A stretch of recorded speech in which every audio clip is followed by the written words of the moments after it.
ज़बरदस्ती जो है वीआरएस दे दिया गया, जिनकी अभी 8 साल 10 साल नौकरियां शेष थी। तो ये तो मनमानी है, लोकतंत्र की हत्या हो रही है। और जिस प्रकार से जबरिया लोगों से वॉलंटरी रिटायरमेंट पर सिग्नेचर करा लिए गए कि एक ओर कहा जा रहा है यहाँ श्रेष्ठतम काम हो रहा है और दूसरी ओर कहा जा रहा है इसका निजीकरण कर दिया जाए।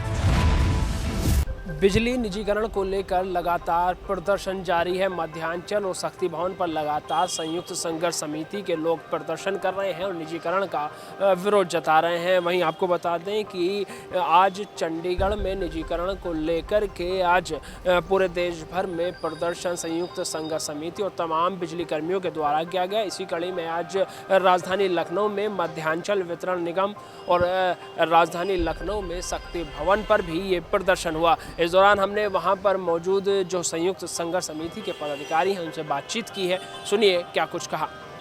देखिए, वहाँ पे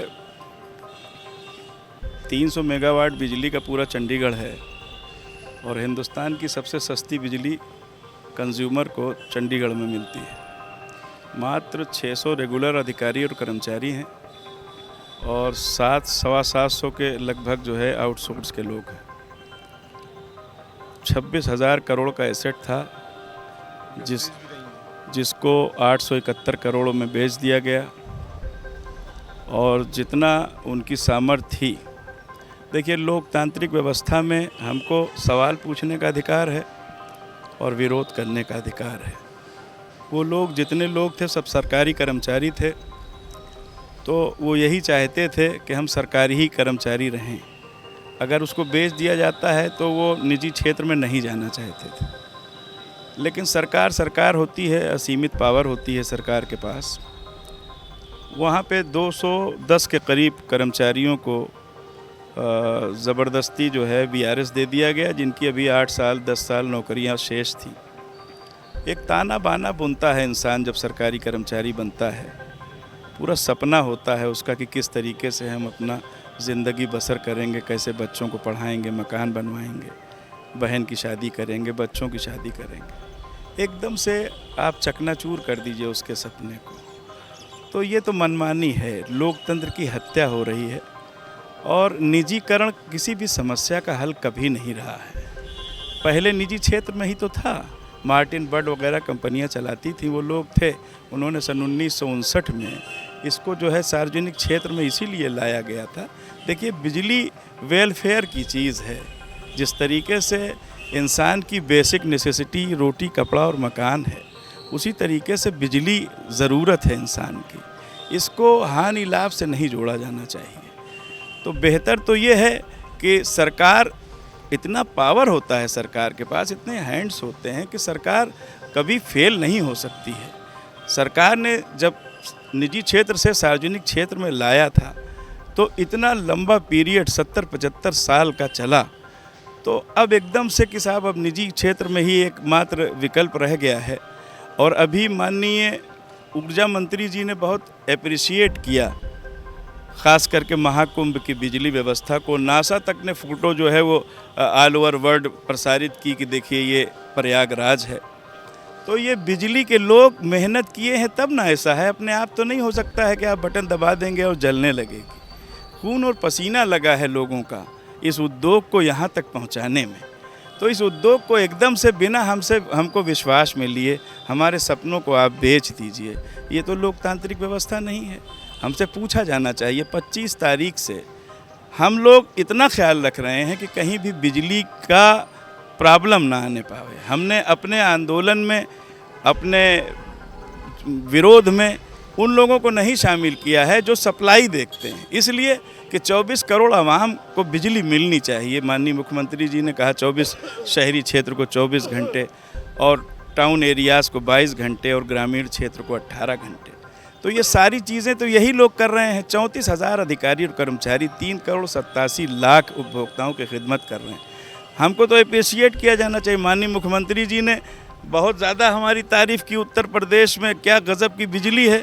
दिल्ली में अभी वो इलेक्शन में गए थे और कुंभ में आज जो ये पूरी दुनिया के लिए आकर्षण बना हुआ है महाकुंभ, जहाँ करोड़ों लोग जो है आस्था की डुबकी लगा रहे हैं, जहाँ अमृत वर्षा हो रही है, वहाँ पे किस मुंह से हम लोग जो है मतलब इसको बर्दाश्त करें कि साहब हमको बेच दिया जाएगा, हमारा मालिक अब सरकार नहीं होगी, हमारी मालिक जो है वो टाटा बिरला और डालमिया हो जाएंगे और क्या नाम है गोयनका हो जाएंगे। तो ये सब सारी चीज़ें अच्छी नहीं हैं, लेकिन लोकतंत्र में हमको जो गांधीयाई तरीके से अधिकार प्राप्त हैं उस तरीके से गांधीयाई तरीके से हम लोग विरोध करते रहेंगे। और कम से कम माननीय मुख्यमंत्री जी से हम हमेशा अपील करते हैं, फिर से अपील कर रहे हैं, माननीय मुख्यमंत्री जी इस चीज़ को समझें, हमारा दर्द समझें, 24 करोड़ आवाम का दर्द समझें। जो गरीबों को, जो किसानों को फ्री बिजली मिल रही है, 2023 से ट्यूबवेल की बिजली माननीय मुख्यमंत्री जी ने फ्री कर दिया। ये अगर निजी क्षेत्र में चला जाएगा तो कतई फ्री नहीं रहेगी। कैसे फ्री कर पाएंगे वो लोग? देखिए, निजी घराना कहीं भी आता है। मान लीजिए आप छोटी सी एक दुकान खोलते हैं तो वहाँ जो सामान आप 10 रुपये का लेके आएंगे उसको 15 का बेचेंगे ना भाई।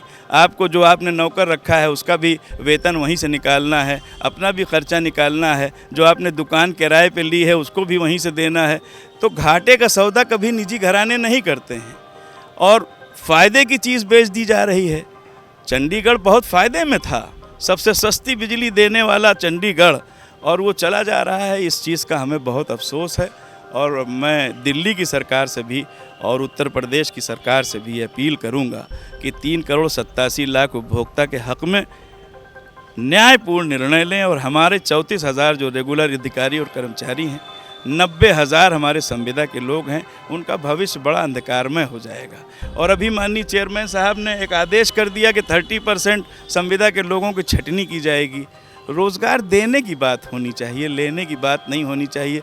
10-10, 15-15 साल से लोग सेवा कर रहे हैं, जाने दे रहे हैं। एकदम से आप कह दीजिए कल से मत आइए, क्या बीतेगी? ये आज़ाद हिंदुस्तान है, यहाँ सवाल पूछने का अधिकार है, विरोध करने का अधिकार है, आत्मनिर्भरता का अधिकार है। तो मैं समझता हूँ कि आपके चैनल से जो मैं अपील कर रहा हूँ माननीय मुख्यमंत्री जी से, ये हमारा दर्द, हमारी पीड़ा पहुँचेगी माननीय मुख्यमंत्री जी तक और निजीकरण के फैसले को माननीय मुख्यमंत्री जी एक बार फिर टालने का काम करेंगे। धन्यवाद। देखिए, बहुत ही अलोकतांत्रिक है जिस प्रकार से चंडीगढ़ का निजीकरण किया जा रहा है। उत्तर प्रदेश में कहा जा रहा है कि पूर्वांचल घाटे में है, दक्षिणांचल घाटे में है, लेकिन चंडीगढ़ तो बहुत छोटा सा शहर है और उसके बावजूद भी वहाँ मुनाफा हो रहा है। पूरे उत्तरी भारत में सबसे सस्ती बिजली चंडीगढ़ में है। चंडीगढ़ हरियाणा की भी राजधानी है, पंजाब की भी राजधानी है। वहाँ हरियाणा से भी सस्ती बिजली है, पंजाब से भी सस्ती बिजली है और वह मुनाफा कमा रहा है। उसका निजीकरण प्राइवेट कंपनी को आज रात को देने की योजना है।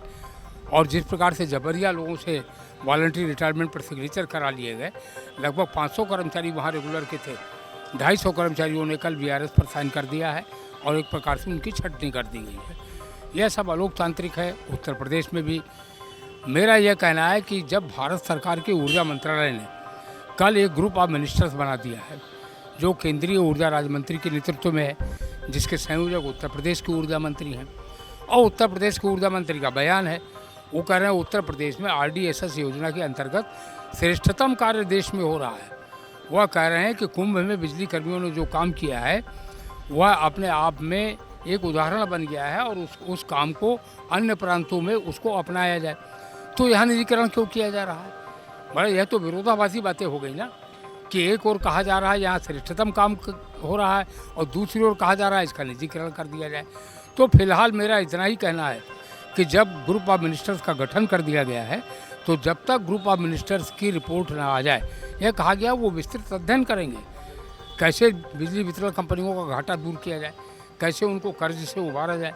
तो जब तक उसकी विस्तृत रिपोर्ट ना आ जाए तब तक उत्तर प्रदेश में पूर्वांचल और दक्षिणांचल के निजीकरण की जो प्रक्रिया चल रही है इसको तुरंत रद्द कर दिया जाना चाहिए।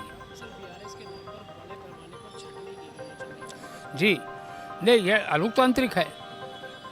वो ऑर्डर में लिखा गया है कि रात को 12 बजे तक जो VRS ले लेंगे, उसके बाद यह अप्लीकेबल नहीं होगा। यह तो अनडेमोक्रेटिक है।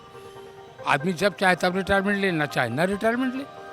जब तक उसकी सुपर एन्यूएशन की एज नहीं है, ज़बरदस्ती वो क्यों रिटायरमेंट ले।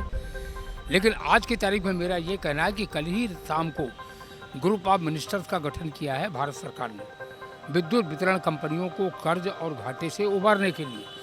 जब तक उसकी रिपोर्ट ना आए, उसका टाइम फिलहाल 3 महीने का रखा गया है, लेकिन जब उसकी रिपोर्ट आए और उसके सामने अवसर दिया जाना चाहिए विभिन्न राज्यों के बिजली कर्मचारी संघों को अपनी बात रखने के लिए, तो जब उसकी रिपोर्ट आए तब देखा जाए क्या होता है। लेकिन बिना रिपोर्ट आए, जब भारत सरकार का ये निर्णय है, बिना रिपोर्ट आए यह निजीकरण की प्रक्रिया एक तरफा क्यों की जा रही है, इसको रोका जाना चाहिए।